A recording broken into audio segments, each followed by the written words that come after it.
2부 강의를 시작하겠습니다. 공자의 교육 철학에서 보편 교육에 대해 살펴보겠습니다. 공자는 가르침의 대상에 대해 신분을 따지지 않았다고 말했습니다. 유교 무류 교육의 기회는 누구에게나 차별 없이 보장되어야 합니다. 신분 계층에 관계없이 모든 이에게 교육 기회를 부여해야 한다는 유가의 교육 평등 사상은 현대 교육의 교육 기회의 균등과도 직결됩니다. 유교 무류는 공자의 교육 사상을 대표하는 핵심 구절 중 하나입니다. 그 내용은 논어 위령공에 보입니다. 한자 의미는 다음과 같습니다. 유교는 가르침이 있다, 즉 교육한다는 뜻입니다. 무류는 차별이 없다, 특정 부류 계급, 신분 등의 제한이 없다는 뜻입니다. 교육은 모든 사람에게 차별 없이 이루어져야 한다는 의미입니다. 교육학적 의미는 다음과 같습니다. 진정한 의미에서 공자가 제기한 교육의 보편화는 두 가지 측면에서 고려할 수 있습니다. 첫째, 교육의 외연적 평등으로서의 교육 기회의 보편화입니다. 공자는 교육이 특정 계층이나 신분층에 국한되지 않아야 한다고 보았습니다. 누구나 인간으로서 도덕과 학문을 배우고 성장할 권리가 있다는 이념은 당대 노예제 귀족 사회의 특권적 공교육 체계를 비판하며 제기된 발언입니다. 이러한 관점은 교육 평등 사상으로 이어집니다. 공자는 사학을 창설하여 평민과 심지어 천민에게도 교육 기회를 열어주었고, 이는 귀족 계층의 교육 독점 구조를 깨트리는 혁신적 실천이었습니다. 현대 교육학에서 말하는 교육 기회의 균등, 학습권의 보편성 등도 이 사상과 연결됩니다. 둘째, 교육의 내포적 조건으로서 학습자의 태도와 도덕성을 중심으로 교육받을 자격을 언급하였습니다. 공자는 교육을 누구나 받을 수 있다고 보았지만 그 전제는 도덕성과 학습에 대한 내적 태도에 있었습니다. 논어 수리편에서는 자신이 말린 고기 한 묶음을 들고 와 배우려는 자를 마다하지 않았다고 말하며 교육 여부의 기준이 신분이 아니라 배움의 의지에 달려있음을 밝힙니다. 공자는 내가 15세에 학문의 뜻을 두었다고 하며 학문에 대한 자발적 지향이 교육의 출발점임을 강조했습니다. 반대로 논어 헌문편에서는 예를 배우지 않고 늙어가는 자를 인간으로서의 자격조차 없는 존재, 즉 도덕적 파괴자라고 단언하며 학습 의지가 없는 자에 대한 분명한 교육적 한계를 제시하였습니다. 이는 공자의 교육관이 형식적 평등, 즉 누구에게나 교육 기회를 제공하는 것만을 뜻하는 것이 아니라 도덕적 수양 가능성과 자발적 배움의 의지를 갖춘 인간만이 참된 교육의 대상이 될 수 있다는 실질적 교육 기준을 포함하고 있습니다. 공자의 교육 철학에서 맞춤형 교육, 인재시교의 내용에 대해 살펴보겠습니다. 인재시교 교수 방식은 학습자의 기질과 능력에 따라 달리 적용되어야 합니다. 학습자의 자질과 기질에 맞춰 교육하는 개별화 교수법.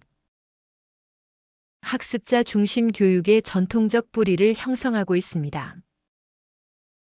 인재시교는 공자의 교육 철학에서 매우 중요한 개념입니다. 학생 개개인의 자질과 특성에 따라 알맞은 방법으로 가르쳐야 한다는 교육 원칙을 의미합니다. 이는 개별화 교육 맞춤형 교수의 고전적 원형이라 할 수 있습니다. 한자 의미는 다음과 같습니다.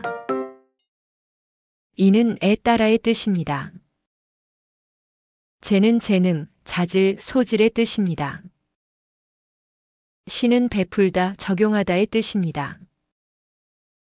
교는 가르치다의 뜻입니다. 전체 의미는 다음과 같습니다. 사람의 자질에 따라 교육 방법을 달리해야 합니다. 즉, 개인의 특성에 맞게 가르칩니다. 논어에는 공자가 제자들의 질문에 따라 답변을 달리함으로써 동일한 주제라도 개인의 성격 기질 수준에 맞게 가르쳤던 사례들이 나옵니다. 대표적으로 다음과 같은 대화가 유명합니다. 인재시교의 용어 자체가 논어에 보이는 것은 아니고 논어 선진의 사례에 근거하여 생겨난 말입니다. 공자는 제자의 개별적 기질과 성격에 따라 교육 방법을 달리해야 한다는 인재시교의 원칙을 실천한 대표적 교육자였습니다. 논어 선진편 제21장에서는 자로와 염유가 같은 질문을 했음에도 공자가 상반된 답을 한 사례가 보입니다. 두 사람 모두 공자에게 올바른 도리를 들었다면 곧바로 실행에 옮겨야 합니까? 라고 물었습니다. 이에 공자는 자로에게는 부모 형제가 살아있는데 어찌 그 도리를 바로 실행할 수 있겠는가?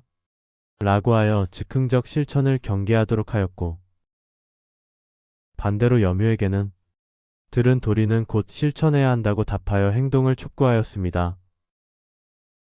이에 공서화가 두 사람이 같은 질문을 했는데 왜 선생님은 서로 다르게 대답하셨습니까? 라고 묻자 공자는 다음과 같이 설명합니다.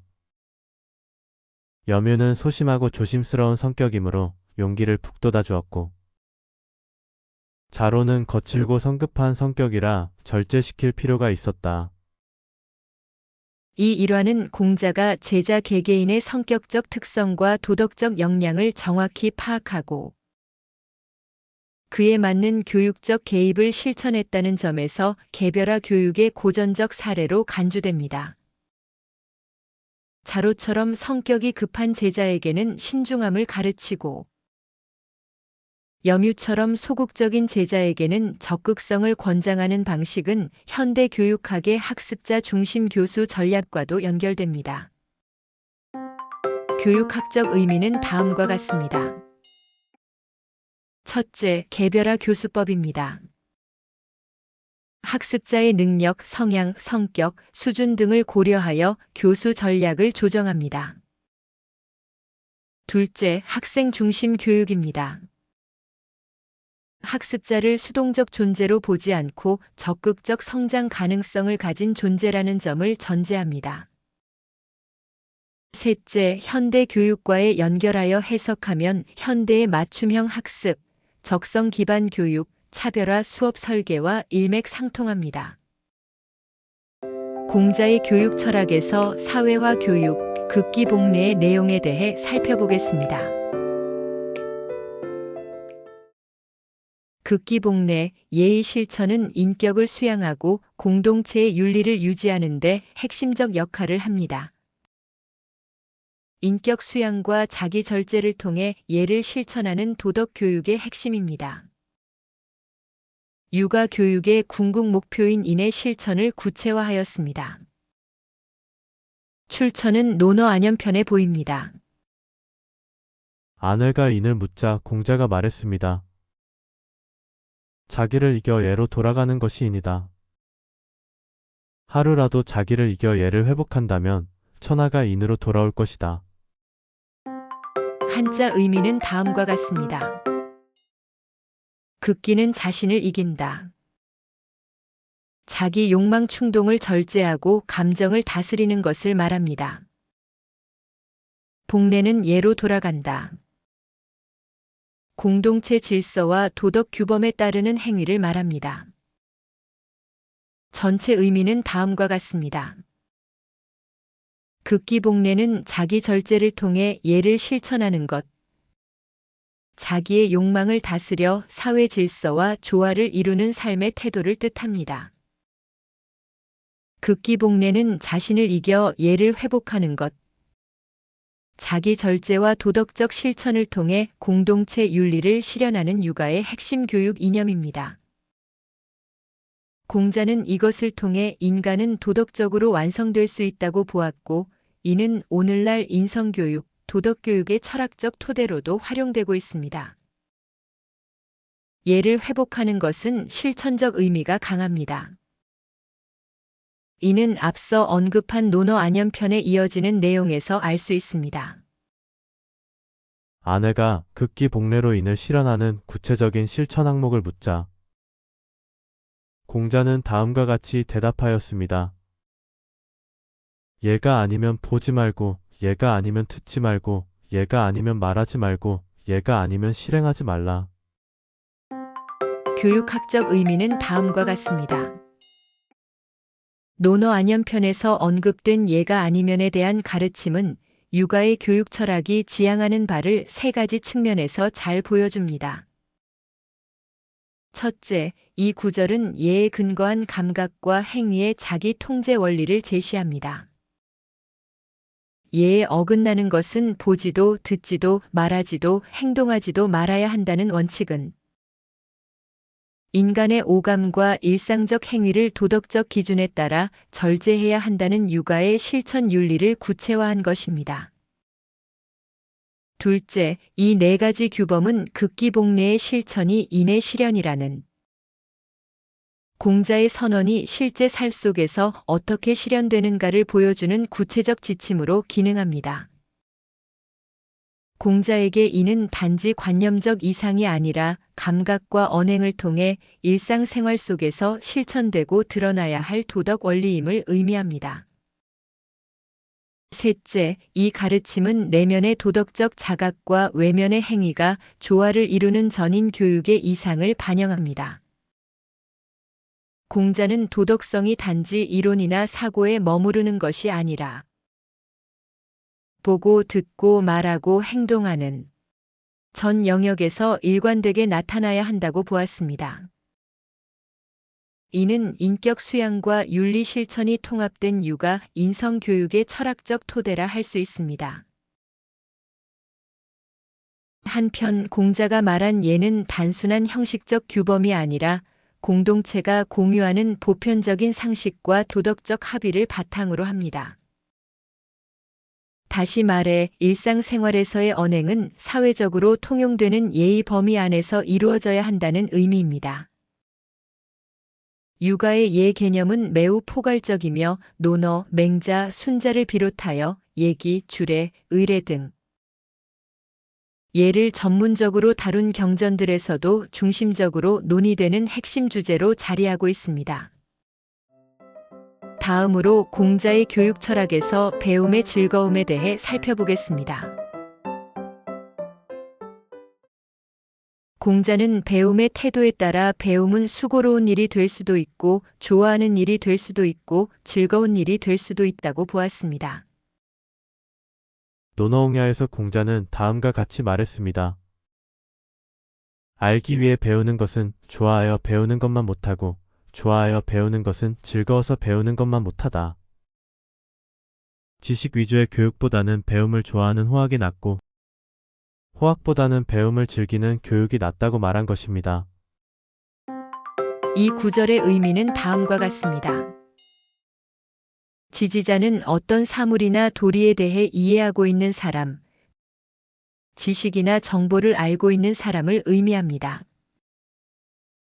호지자는 그것을 좋아하는 사람, 단순히 아는 것을 넘어서 관심과 애정을 가지고 배우는 사람을 의미합니다. 불연은 무엇보다 못하다, 비교의 표현입니다. 전체 의미는 다음과 같습니다. 알기 위해 배우는 자는 좋아하여 배우는 자만 못하다는 의미입니다. 그 뒤에 이어서 좋아하여 배우는 자는 즐거워서 배우는 자만 못하다고 하였습니다. 교육학적 의미는 다음과 같습니다. 첫째, 공자는 학습의 본질을 지식보다 정서적 태도에 두었습니다. 학습의 질은 정보량이 아니라 학습자 내면의 태도와 감정에 의해 결정된다고 보았습니다. 이는 정서적 몰입을 중시하는 현대 교육학의 방향성과도 일치합니다. 둘째, 공자는 수동적 이해보다 자발적 실천을 중시하였습니다. 공자는 지식의 이해보다 좋아함과 즐거움을 통해 학습의 자발성과 지속성을 강조하였습니다. 이는 학습 동기의 내면화 과정을 설명하며 학습이 삶의 일부로 통합되는 구조를 보여줍니다. 이러한 관점은 자기 결정성 이론이나 몰입 이론 등 현대 교육학 이론과도 연결됩니다. 셋째, 공자는 지-호-락의 학습 단계를 제시하였습니다.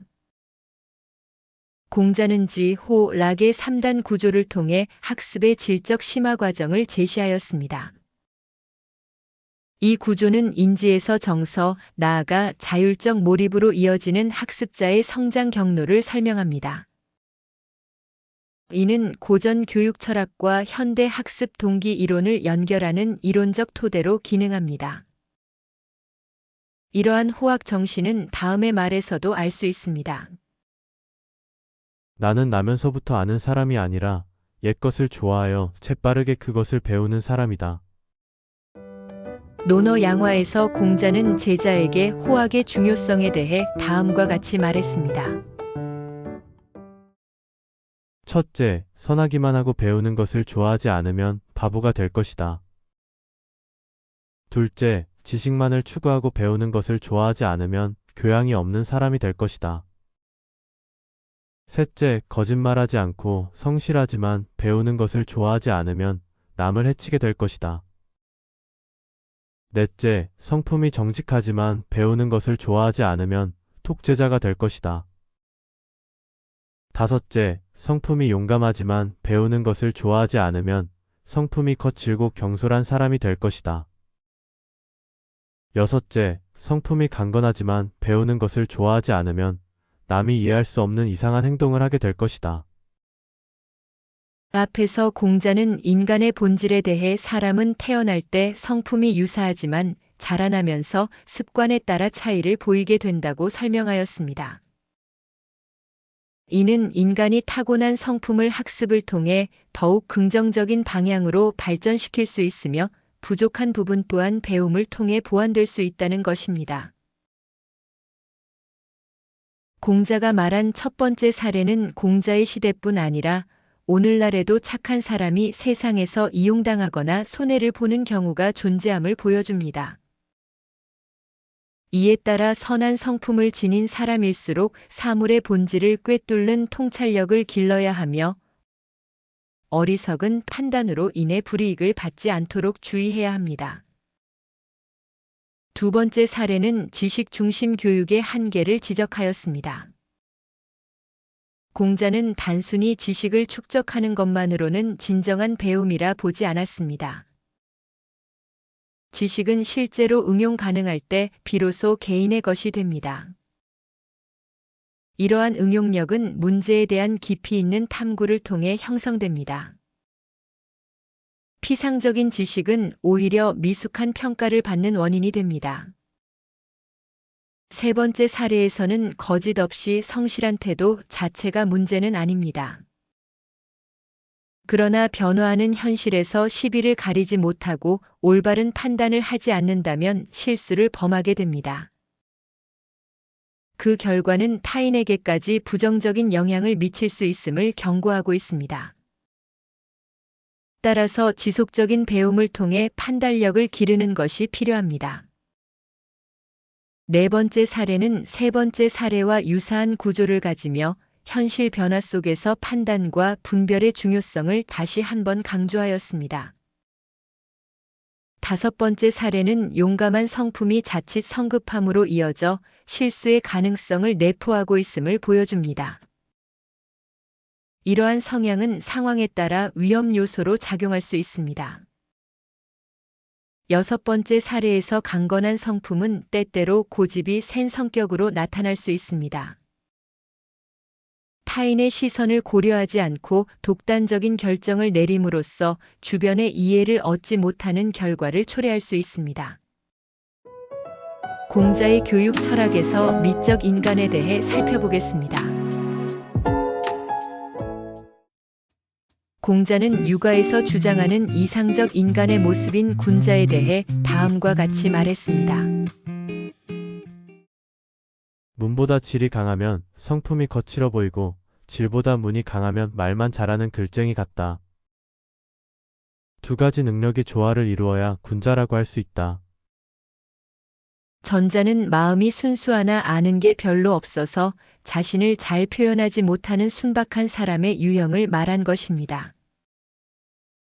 후자는 유식하여 겉으로는 멋지게 자신의 언행을 꾸미지만 남을 배려하는 따뜻한 마음이 없는 냉정한 사람의 유형을 말한 것입니다. 군자의 학문은 언행일치를 요구하며 도덕적인 내면과 외적인 표현이 모두 포함됩니다. 마음이 소박하고 따뜻한 사람은 배운 것이 없더라도 가족 내에서나 법과의 관계에서 혹은 사회적 관계에서 사람들에게 믿음을 주며 조화로운 인간관계를 형성할 수 있습니다. 공자는 다음과 같이 말합니다. 자신의 힘을 다하여 부모를 잘 모시고 몸을 바쳐 임금을 잘 모시며 펍과 사귀면 사람들이 그의 말을 믿을 정도의 성품이라면 비록 학벌이 높지 않다고 하더라도 나는 반드시 배웠다고 하겠다. 공자가 말하는 배움의 의미에는 지적인 배움과 도덕적인 인격의 실현이 모두 포함되었습니다. 남을 사랑하는 것은 가족 사랑으로부터 시작됩니다. 그러므로 공자는 다음과 같이 말합니다. 군자는 근본에 힘써야 한다. 근본을 알게 되면 삶의 가치를 이해할 수 있게 된다. 부모에게 효도하고 동생을 사랑하는 것이 인을 실현하는 방법이다.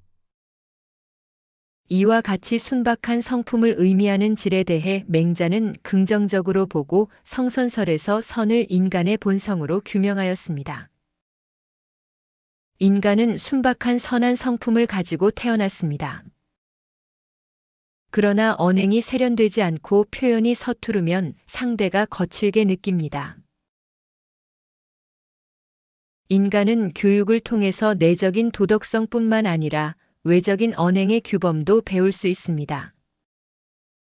문과 질이 조화를 이루어 빛난다는 말은 곧 공자가 제시한 이상적 인격자인 군자의 모습을 형용한 용어입니다.